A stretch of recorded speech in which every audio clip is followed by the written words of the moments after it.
Hello friends, அனைவருக்கும் இனிய காலை வணக்கம். எல்லோரும் எப்படி இருக்கீங்க? நாங்கள் நல்லா இருக்கோம்.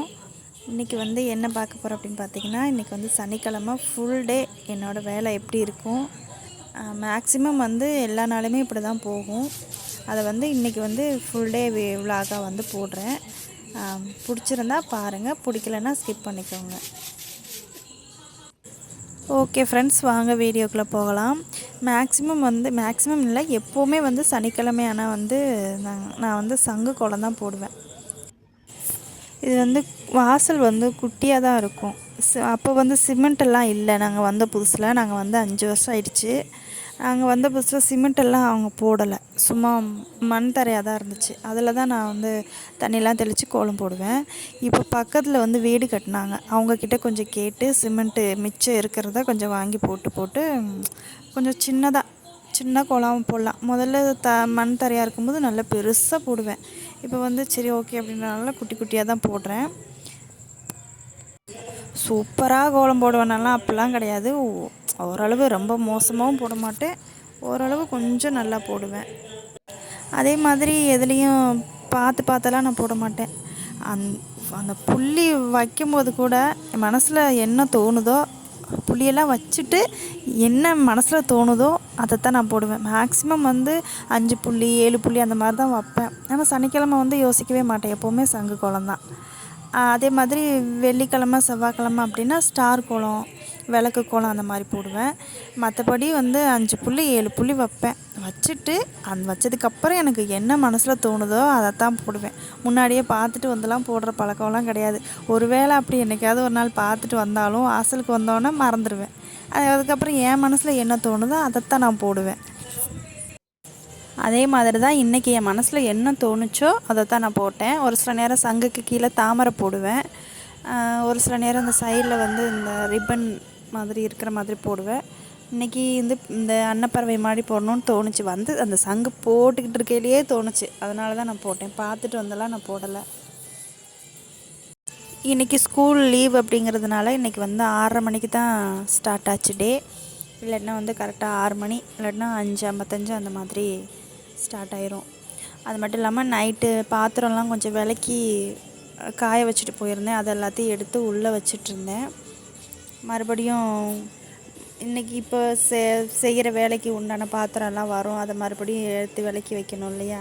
அதனால் மறுபடியும் முதல்ல விளக்குன பாத்திரம் எல்லாத்தையுமே எடுத்து பழையபடிக்கு எல்லாத்தையும் உள்ளே வச்சுட்டு, தம்பிக்கு கேழ்வரகு கூழ் செஞ்சு கொடுப்பேன். அதுக்காக காலையில் எப்போவுமே எந்திரிச்சோன்னே அதை ஊற வச்சுருவேன். காலையில் ஊறிட்டா அவன் எந்திரிச்சு வர்றதுக்கு அதுக்கு ஊறுறதுக்கும் அது செய்கிறதுக்கு கொஞ்சம் கரெக்டாக இருக்கும். நைட்டேலாம் நான் ஊற வச்சுட்டு போக மாட்டேன். அதுக்கப்புறம் வழக்கம் போல் காஃபி போட ஆரம்பிச்சிட்டேன். எப்போவுமே நாங்கள் டீ தான் போடுவோம். இன்றைக்கி தான் காஃபி. டீயோ காஃபியோ குடித்தா தான் அன்றைக்கி நாளே ஸ்டார்ட் ஆன மாதிரி இருக்கும். ஒரு வேளை குடிக்கலைன்னா கூட தலைவலிக்க ஆரம்பிச்சிருது. அந்த பழக்கத்தை மாற்றணும்னு நினைக்கிறேன். எப்போ தான் மாற்ற போகிறேன்னு தெரில. எங்கேயாவது ட்ராவல் பண்ணி போகும்போது குடிக்க முடியல அப்படின்னா சுத்தமாக ட்ராவல் பண்ணவே முடியலை. அவ்வளோ வெறுப்பாக இருக்குது. அப்படியே தலையெல்லாம் வலிக்குது, வாமிட் வந்துடுது. எப்படியாவது மாற்றணும். பால் காய வச்சுட்டு அதுக்கப்புறம் நான் இன்றைக்கி இட்லிக்கு மாவு அரைக்கணும். நான் எப்போவுமே இட்லிக்கும் தோசைக்கும் தனித்தனியாலாம் அரைக்க மாட்டேன். இட்லிக்கும் தோசைக்கும் ஒரே மாவு தான். நான் எல்லாருமே அப்படி தான் அரைக்கிறாங்க. சில பேர் தனித்தனியாக அரைச்சி வைப்பாங்க இல்லையா. நான் இது காப்படி.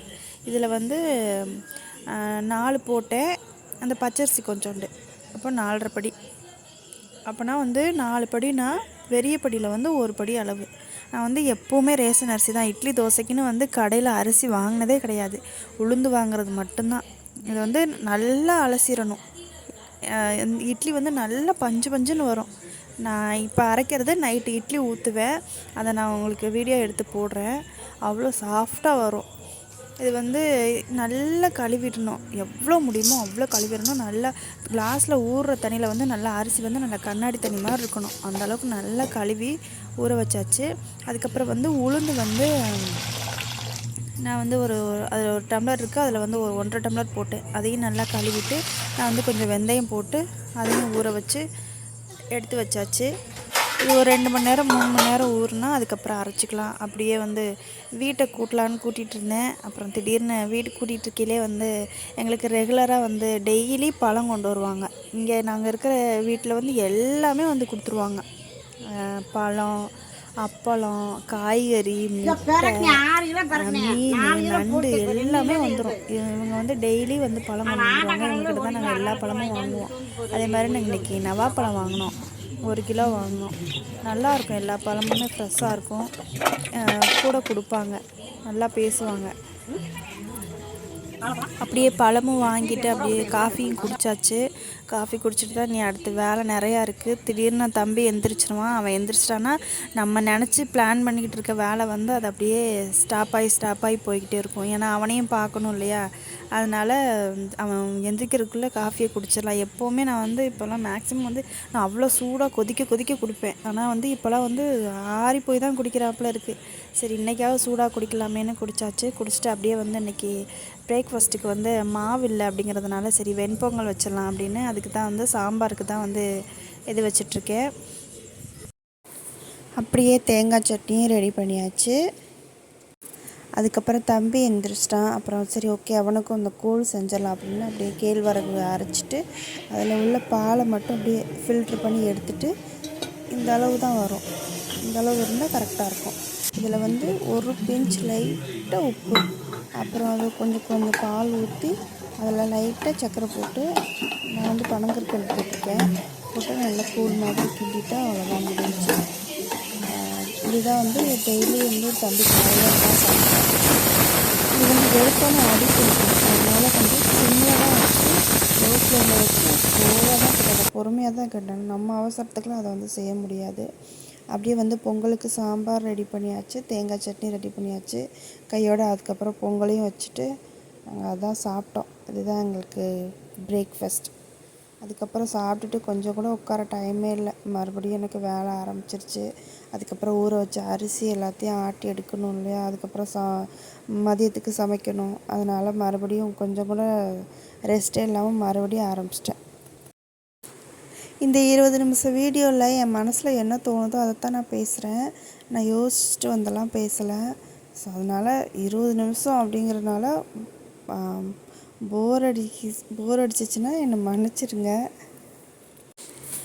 ஆக்சுவலி பார்த்திங்கன்னா இன்றைக்கி பாப்பாவுக்கு வந்து ஃபஸ்ட்டு நாள் வந்து டான்ஸ் கிளாஸு. நாங்கள் சொல்லியிருந்தது வந்து 10 to 11 சாட்டர்டேவும் சண்டேவும். அன்றைக்கி என்னமோ தெரில, இன்றைக்கி மட்டும் ஈவினிங் வர சொல்லிட்டாங்க. 5 to 6:30 1.5 மணி நேரம் வந்துடுங்க அப்படின்ட்டாங்க. அதனால தான் நான் இல்லாட்டி நாங்கள் போகலை. அதுக்கப்புறம் தான் சாயந்தரம் போகணும் அப்படின்றதுனால தான் எல்லா வேலையும் முடிச்சுட்டு அதுக்கப்புறம் நான் கிளப்பி அதுக்கப்புறம் போகணும். எப்போவுமே சனிக்கிழமையானால் பச்சை பயிறு வந்து குழம்பு வைப்போம், இல்லாட்டினா வந்து கடைஞ்சிருவோம். இன்றைக்கி வந்து கடைகிறதுக்கு வந்து பச்சை பயிறு வந்து நல்லா வறுத்துட்டு கூடவே வெங்காயம், தக்காளி, பச்சை மிளகா, பூண்டு, உப்பு, மஞ்சத்தூள் எல்லாமே போட்டு ஒரு 4 to 5 விசில் வச்சு எடுத்துட்டோன்னா எல்லாமே வந்து நல்லா வெந்துடும். இந்த அளவுக்கு வெந்துடணும். வெந்ததுக்கப்புறம் அதில் இருக்கிற தண்ணியை வந்து அதில் வந்து வடிகட்டி அதை வந்து ரசம் வச்சுட்டு அதை வந்து நல்லா மத்து போட்டு கடைஞ்சிட்டு அப்படியே தாளிச்சிட்டா முடிஞ்சிச்சு. சூப்பராக இருக்கும். அவ்வளோதான்ப்பா, நல்லா கடைஞ்சி எடுத்தாச்சு. அதுக்கப்புறம் சாதம் வெந்துடுச்சு.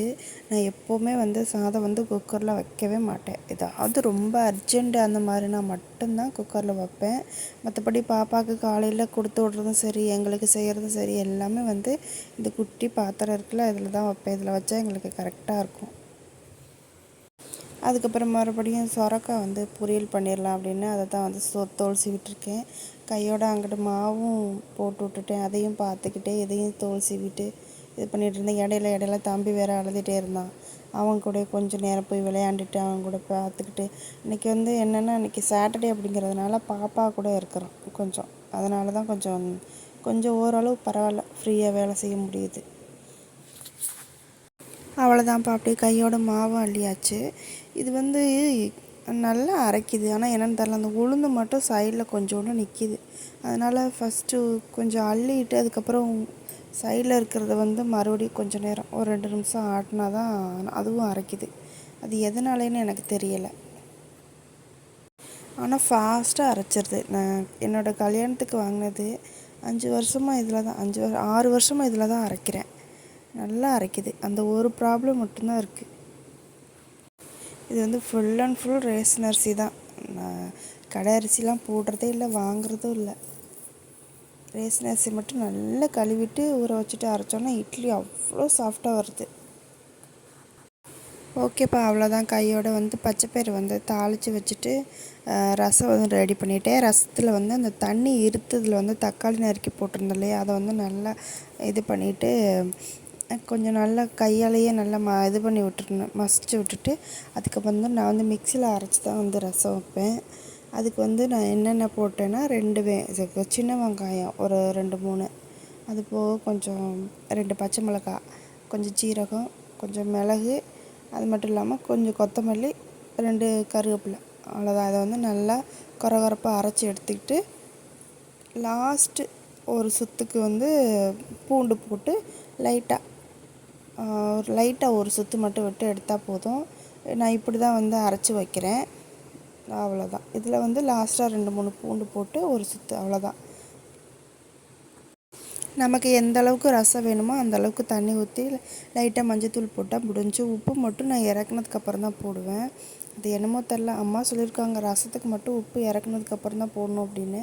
அது என்ன காரணம் அப்படின்னு தெரியலை. நீங்களாம் எப்படி போடுவீங்கன்னு சொல்லுங்கள். அவ்வளோதான். இதை போட்டு கடுகு, கொஞ்சம் சீரகம், வரமிளகா, கருவேப்பிலை போட்டு நம்ம அரைச்சதை எடுத்து போட்டு அப்படியே இது பண்ணிவிட்டு லைட்டாக அந்த பச்சை வாசம் போனதுக்கப்புறம் தண்ணி ஊற்றி நல்லா நுர கட்டினதுக்கப்புறம் இறக்கிட்டால் முடிஞ்சு. ரசம் சூப்பராக இருக்கும். நீங்களும் ட்ரை பண்ணி பாருங்கள். அரைக்கும்போது கொத்தமல்லி இன்னும் நல்லா எக்ஸ்ட்ராவே சேர்த்துக்கிட்டாலும் இன்னும் நல்லதாக இருக்கும். வீடியோ கொஞ்சம் அப்படி இப்படி தான் இருக்கும். என்னென்னா மாவும் அரைக்கணும், சமைக்கணும், வீடியோ எடுக்கிறது நான் தான், எடிட் பண்ணுறது நான் தான். அதனால் வந்து வீடியோ எடுத்துக்கிட்டே நான் வந்து வேலை செய்கிறனால அந்த வீடியோ அப்படி இப்படி எஸ்பெஸ்க்காக ஆயிடுச்சுன்னா கொஞ்சம் தப்பாக எடுத்துக்காதீங்க. ஓகே, அதோட அரிசியும் அரைச்சிருச்சு, அதையும் எடுத்தாச்சு. அப்புறம் கையோடு வந்து மறுபேட்ச் இருந்துச்சுல, நான் கொஞ்சம் கொஞ்சமாக தான் போடுவேன். கொஞ்சம் கொஞ்சமாக போட்டால் சீக்கிரம் அரைச்சிரும். அதனால் கொஞ்சம் கொஞ்சமாக தான் போடுவேன். போட்டுட்டு அப்படியே கையோடு வந்து இன்றைக்கி சொரக்காய் பொரியல் நறுக்கி வச்சுருந்தேன் இல்லையா, அதை அதுக்கப்புறம் ரெடி பண்ணி வச்சுட்டேன்னா அவ்வளோதான், லஞ்சு வேலை முடிஞ்சிடும். அதுக்கப்புறம் எனக்கு வீடெல்லாம் கூட்டணும். ஃபஸ்ட்டு சொரக்காயை வந்து கூட்டு வைக்கலான்னு தான் நினச்சேன். பட் அதுக்கு எனக்கு கொஞ்சம் டைம் கிடைக்கல. சரி, ஓகே, அப்படியே பொரியலே பண்ணிடலாம் சிம்பிளாக. நாளைக்கு சண்டே தானே, ஏதாவது ஸ்பெஷலாக சமைச்சு கொடுத்துக்கலாம் அப்படின்னு சும்மா நார்மலாக பொரியலே பண்ணிட்டேன். இந்த வெயிலுக்கு வந்து இது ரொம்ப நல்லது. சொரக்காய் நாங்கள் நிறையா சேர்த்துப்போம். சிம்பிளாகவே பொரியல் பண்ணியாச்சு. அதுக்கப்புறம் வந்து மாவு ஆட்டி அரைச்சி வச்சதை வந்து உப்பு போட்டு கலக்கி வச்சுட்டேன். நான் எப்போவுமே மொத்தமாகவே நான் உப்பு போட்டு கலக்கி வச்சுருவேன். கலக்கிட்டு நைட்டுக்கு தேவையான மாவை மட்டும் எடுத்து தனியாக வெளியே வச்சுட்டு மித்தெல்லாம் தூக்கி ஃப்ரிட்ஜில் வச்சுருவேன். ஏன்னா வெயில் அதிகமாக போடுறதுனால ரொம்ப புளிச்சிரும். அதனால் நைட்டுக்கு எவ்வளோ தேவையோ அதுக்கு ஏற்றாப்புல மாவு மட்டும் ஒரு பாத்திரத்தில் எடுத்து வச்சுட்டு மித்தத்தை எல்லாத்தையும் எடுத்து உள்ளே வச்சுட்டு அதுக்கப்புறம் அடுப்பு வேலை எல்லாமே டோட்டலாக முடிச்சுட்டு அதுக்கப்புறம் அப்படியே அடுப்பெல்லாம் க்ளீன் பண்ண ஆரம்பிச்சிட்டேன். ஏன்னா கையோடு அதை முடித்தாதான். ஏன்னா அதுக்கப்புறம் நான் வந்து குழந்தைங்கள ரெடி பண்ணி கிளப்பி நான் டான்ஸ் கிளாஸுக்கு வேறு போகணும். கரெக்டாக 5 மணிக்கு அங்கே இருக்கணும். அதனால் நான் இங்கேருந்து போகிறதுக்கே ஒரு 3/4 மணி நேரம் ஆகும். இடையில இப்போ வந்து பாப்பாவுக்கு ஷூ வாங்க வேண்டியது இருக்குது, அங்கே வேறு போகணும். அதனால் வந்து சீக்கிரமாகவே வந்து எல்லாத்தையும் முடிச்சிடலாம் அப்படின்னு இதுக்கப்புறம் முடிச்சுட்டு தான் அதுக்கப்புறம் எல்லாேருக்கும் சாப்பாடு போட்டு கொடுத்துட்டு நானும் சாப்பிட்டுட்டு குழந்தைங்களுக்கு சாப்பாடெல்லாம் ஊட்டி விட்டுட்டு அதுக்கப்புறம் நான் கிளம்பணும். அதனால தான் சரி, ஓகே, கையோடு எல்லா வேலையும் முடிச்சிடலாம், பாத்திரத்தை போட்டு வச்சோம்னா அது அப்படியே கிடந்துரும் அப்படின்ட்டு அதுக்கப்புறம் இதுக்கு இடையில வந்து தம்பி வந்து அழுதான் தூங்கணும்னு. அதுக்கப்புறம் அவனை போய் தூங்க வச்சுட்டு அவரை வந்து தான் அந்த பாத்திரம்லாம் கழுவிட்டு இருந்தேன். இதில் நான் பார்த்த பாதி வேலையை தான் காட்டியிருக்கேன். அதுக்கப்புறம் நான் துணி துவைச்சேன், துணி காய போட்டேன், குழந்தைங்கள குளிப்பாட்டினது, அதுங்களுக்கு சாப்பாடு ஊட்டினது, வீடு கூட்டினது, அப்புறம் இந்த ஹாலு கிச்சன்லாம் மட்டும் தொடச்சி விட்டேன். அதெல்லாம் வந்து என்னால் வீடியோ எடுக்கவும் முடியலை, இது பண்ணவும் முடியல. எனக்கு டைமும் இல்லை. இப்போ வீட்டிலே இருக்கிறேன்னா பரவாயில்ல, நான் வெளியில் வேறு போகணும் அப்படிங்கிறதுனால அதெல்லாம் நான் காட்ட முடியல. இதெல்லாம் நான் செய்கிறதுல இதில் வந்து பாதி தான் காட்டியிருக்கேன். ஸோ அவ்வளோதான். எல்லாமே இது பண்ணிவிட்டு நாங்கள் சாப்பிட்டுட்டு நாங்கள் கிளம்பிட்டோம். நேராக எங்கே போனோம் அப்படின்னு பார்த்தீங்கன்னா பாப்பாவுக்கு ஷூ வாங்குறதுக்காக நாங்கள் சரவணா ஸ்டோர் போயிருந்தோம். இதில் எனக்கு பிங்க்கு தான் வேணும் பிங்க்கு தான் வேணும்னு எப்போ பார்த்தாலும் பிங்க்கு பிங்க்குனே இருந்துச்சு. அங்கே வேறு அழுக்கு தெரியும் அது அப்படிங்கிறனால லைஃப் லாங் வச்சு அது கொஞ்சம் நான் வாங்குகிறோம் கொஞ்சம் நல்லா யூஸ்ஃபுல்லாக இருக்கும்ல. அழுக்காயிடுச்சுன்னா அதுக்கப்புறம் இதை வாஷ் பண்ணாலும் இதாகிடும். எனக்கு இந்த செப்பல்னால் கூட ஓகே, ஷூ வந்து செலக்ட் பண்ண தெரியாது. அதனால் என் ஹஸ்பண்ட் தான் பார்த்து செலக்ட் பண்ணாங்க. நல்ல கலராக பார்த்து செலக்ட் பண்ணாங்க. க்ரீன் தான் வாங்கினோம். ப்ளூ நிறைய கலர் இருந்துச்சு, எல்லாமே பார்க்க அழகாக இருந்துச்சு. சரி ஓகே அப்படின்ட்டு அப்புறம் பாப்பா எனக்கு க்ரீனே எடுத்துக்கிறேன் அப்படின்னாங்க. சரி ஓகேன்னா அப்புறம் அங்கேயே போட்டு பார்த்துட்டு அப்படியே வாங்கிட்டு கிளம்பிட்டோம். ஏன்னா டைம் ஆகிடுச்சு. கரெக்டாக 5 மணிக்கு அங்கே இருக்கணும்னா நாங்கள் 4:45 தான் அங்கே சரவணா ஸ்டோர்லேயே இருந்தோம். அதுக்கப்புறம் நாங்கள் இது என்ன 5வது ஃப்ளோரு அதெல்லாம் எடுத்துட்டு வாங்கிறதுக்கு அப்புறம் சாக்ஸ் வேறு வாங்கினோம். அதுக்கு சாக்ஸ் வாங்கிட்டு அதுக்கப்புறம் நாங்கள் பெல்லு போட்டுட்டு நாங்கள் அங்கேருந்து கிளம்பியிலே கரெக்டாக 5 ஆகிடுச்சு. நாங்கள் ஒரு 5:15 தான் போனோம். எல்லாருமே உள்ளே போயிட்டாங்க, நாங்கள் மட்டும்தான் லேட்டாக போனோம். சரி இன்றைக்கி தானே ஃபஸ்ட்டு நாள், அதனால் கொஞ்சம் சரி பரவாயில்ல வா அப்படின்னு அப்புறம் அங்கே போய் ஷூவெல்லாம் போட்டுட்டு நான் உள்ளே அனுப்பி விட்டுட்டு நான் வெளியவே வெயிட் பண்ணிகிட்டு இருந்தேன். தம்பி வச்சுக்கிட்டு வெளியவே வெயிட் பண்ணிகிட்டு இருந்தேன். அப்புறம் டான்ஸ்லாம் ஆடிட்டு அதுக்கப்புறம் தான் வந்தாங்க. இவங்களுக்கு கண்ணாடியை பார்த்தோன்னா ஒரே குஷி ஆயிடுச்சு. அவங்களே பார்த்து பார்த்து சிரிச்சுக்குவாங்க. வீட்லேயும் அப்படி தான். எங்களுக்கு செப்பல் வாங்கணுன்னு போகையில் கலெக்ஷனே இருக்காது. இன்றைக்கி நிறைய கலெக்ஷன்ஸ் இருந்துச்சு, நின்று பார்க்க கூட டைம் இல்லை. ஸோ அதனால் டக்குன்னு கிளம்பிட்டோம். ஓகே ஃப்ரெண்ட்ஸ், இந்த நாள் இப்படி தான் போச்சு. பிடிச்சிருந்தா லைக் பண்ணி ஷேர் பண்ணி சப்போர்ட் பண்ணுங்கள். இன்னொரு வீடியோவில் பார்க்கலாம். ஓகே பாய், நெக்ஸ்ட் வீடியோவில் பார்க்கலாம்.